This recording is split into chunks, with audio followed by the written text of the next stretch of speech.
அனைவருக்கும் வணக்கம் நண்பர்களே. இங்கே பார்த்தீங்கன்னா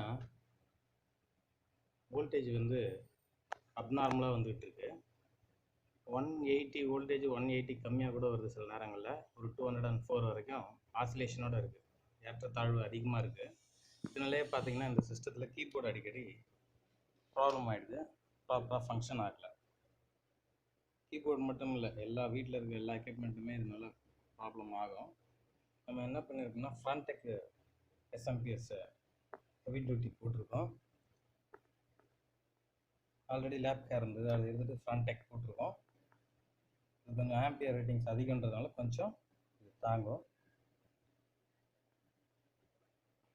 ஜெப்ரானிக்ஸ் கீபோர்டு யூஸ் பண்ணியிருக்கோம்.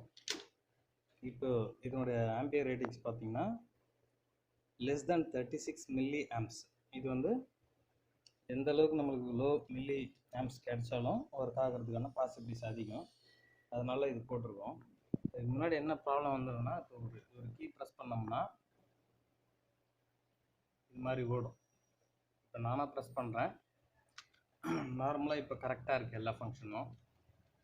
இந்த மாதிரி ஏதாவது உங்களுக்கும் ப்ராப்ளம் வந்ததுன்னா நீங்கள் ஆன்லைன் யூபிஎஸ் வச்சுக்க சொல்லுங்கள். ஏன்னா வோல்டேஜ் வந்து இங்கே இப்போ பாருங்கள், ரொம்ப வேரியேஷன் அதிகமாகவே இருக்குது. வோல்டேஜ் செகண்டுக்கு செகண்டு மாறுறதுனால இந்த மாதிரி எல்லா வீட்டில் இருக்க எல்லா டிவைஸஸுமே ப்ராப்ளம் ஆகும். ஸோ கீபோர்டில் நம்ம நார்மலாக வந்து கண்ட்ரோல் பேனலில் போட்டு கீபோர்டோட செட்டிங்ஸ் எல்லாம் சேஞ்ச் பண்ணி பார்ப்போம். அது எதுவுமே இதுக்கு பயன் இல்லை. லோ வோல்டேஜ் தான் இதுக்கு காரணம். லோ வோல்டேஜ் மட்டும் இல்லை, ஆசிலேஷன் அதிகமாக இருக்குது.